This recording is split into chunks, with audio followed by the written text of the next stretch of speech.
Rujukan yang pertama untuk menetapkan hukum. Di sini disebutkan bahwa Al-Qur'an, definisi Al-Qur'an huwa kalamullah alladzi nuzila bihi ruhul amin ala qalbi Rasulillah sallallahu alaihi wasallam bi alfazihil arabiyyati wa ma'anihi al-haqqa liyakuna hujjatan lirrasuli ala annahu rasulullah wa dusturan lin-nasi yahtaduna bi huda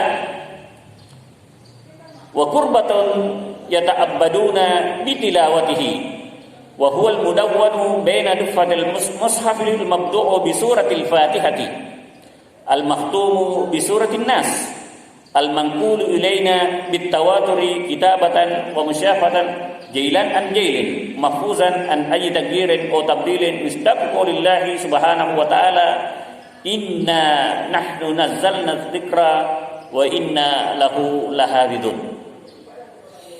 Bahwa Al-Quran yaitu kalamullah, perkataan Allah subhanahu wa ta'ala. Tetapi jangan kalau berbicara dengan ilmu tauhid atau ilmu teologi, jangan bayangkan bahwa perkataan kita sama dengan perkataan Allah subhanahu wa ta'ala. Tetapi hal ini didefinisikan untuk mendekatkan pemahaman kita bahwa Al-Quran kalamullah, perkataan Allah subhanahu wa ta'ala yang diturunkan kepada Ruhul Amin, yaitu Jibril alaihissalam, yang mana Jibril alaihissalam menyampaikan kepada Muhammad Rasulullah sallallahu alaihi wasallam dengan lafaz yang berbahasa Arab yang lengkap dengan maknanya secara hak. Untuk apa? Hujjatan lirrasulillahi sallallahu alaihi wasallam, sebagai dustur, sebagai patokan, sebagai undang-undang. Yahtaduna sebuah dusturan linnas yahtaduna bihuda, supaya ada yang menjadi pegangan, yang menjadi undang-undang untuk menetapkan satu hukum. Bapak Ibu yang saya muliakan, di sini dikatakan bahwa sebagai undang-undang, sebagai dustur, sebagai undang-undang yang paling tertinggi, saya katakan bahwa di dalam Al-Quran ada ayat yang menyebutkan laqad khalaqnal insana fi ahsani taqwim. Sungguh saya menciptakan manusia dalam bentuk yang begitu sempurna. Fi ahsani taqwim. Maka kalau kita berbicara tentang penciptaan, Allah subhanahu wa ta'ala sebagai pencipta, selain daripada Allah subhanahu wa ta'ala adalah ciptaan,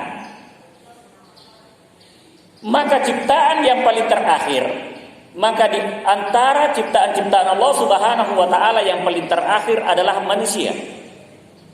Ciptaan yang paling terakhir adalah manusia. Tetapi Masya Allah, di dalam Al-Quran disebutkan laqad khalaqnal insana fi ahsani taqwim. Sungguh kata Allah subhanahu wa ta'ala, saya menciptakan manusia dalam bentuk yang begitu sempurna. Kenapa? Karena ada akal yang diberi atau dipersenjatai manusia itu dengan akal. Malaikat ciptaan Allah subhanahu wa ta'ala tidak punya akal. Hewan merupakan ciptaan Allah subhanahu wa ta'ala, tidak punya akal, tidak dipersenjatai dengan akal. Hewan tidak dipersenjatai dengan akal. Pepohonan tidak dipersenjatai dengan akal oleh Allah subhanahu wa ta'ala. Tetapi menurut ulama bahwa yang dipersenjatai dengan akal yaitu jin dan manusia. Jin dan manusia itu dipersenjatai dengan akal. Olehnya itu, manusia dalam hal ini karena dipersenjatai dengan akal oleh Allah subhanahu wa ta'ala, maka disebutkanlah fi ahsani taqwim, dalam bentuk yang begitu sempurna. Dalam bentuk yang begitu sempurna. Kenapa? Karena manusia dipersenjatai dengan akal oleh Allah subhanahu wa ta'ala. Olehnya itu, hati-hati dengan akal. Hati-hati dengan akal. Jangan pernah berbangga bahwa manusia itu hebat karena ada akalnya. Tetapi ingat, ada yang namanya Al-Quran menjadi dusturan linnas, menjadi undang-undang yang paling tinggi, yang harus diikuti, yang mengatur kehidupan manusia. Karena kita bisa contohkan Bapak Ibu, kalau mengikuti atau menetapkan sesuatu secara hukum, belum tentu kita sepakat. Karena banyaknya akal yang mana akal manusia berbeda-beda, saya pikir. Contoh, saya katakan ini baik, belum tentu Bapak mengatakan baik. Betul Pak ya? Pak ya?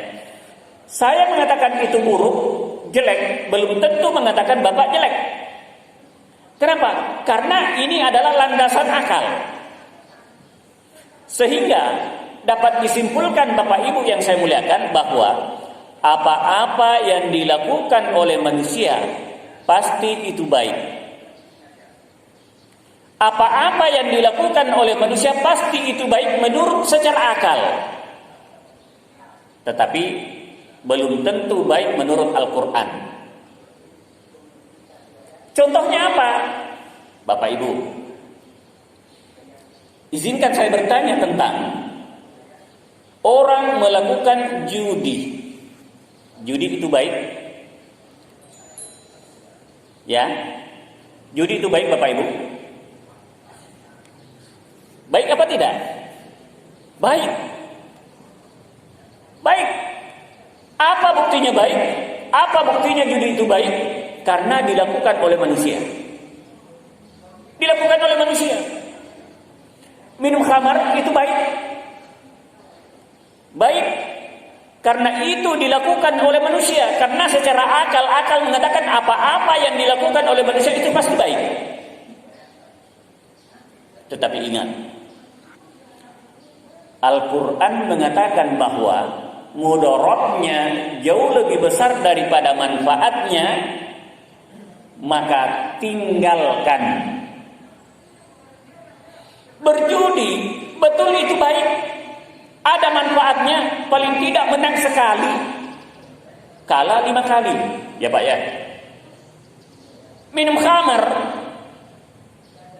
saya tidak tahu berbicara manfaatnya apa karena belum pernah merasakan.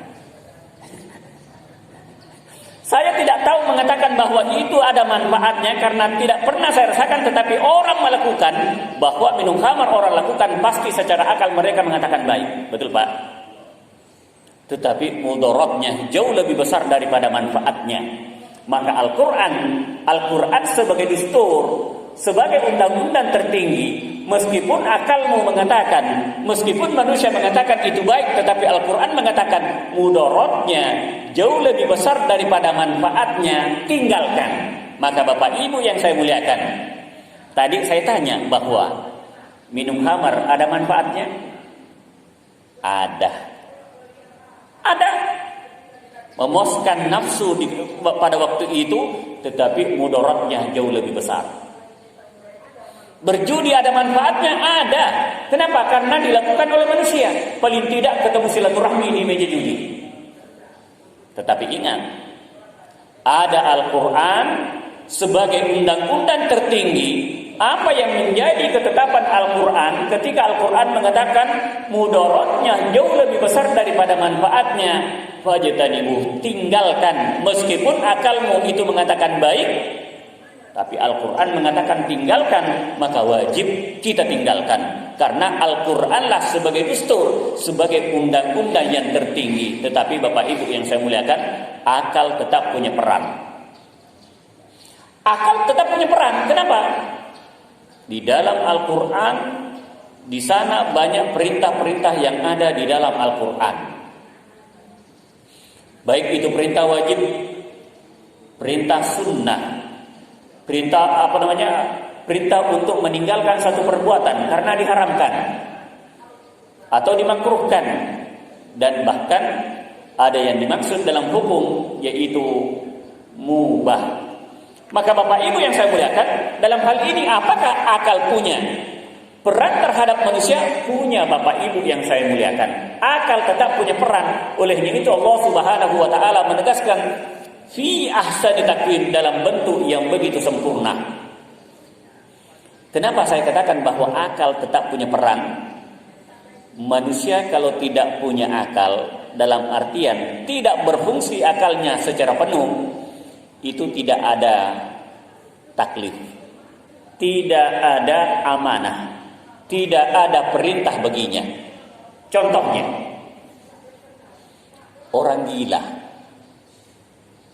Orang gila. Apakah orang gila diwajibkan sholat?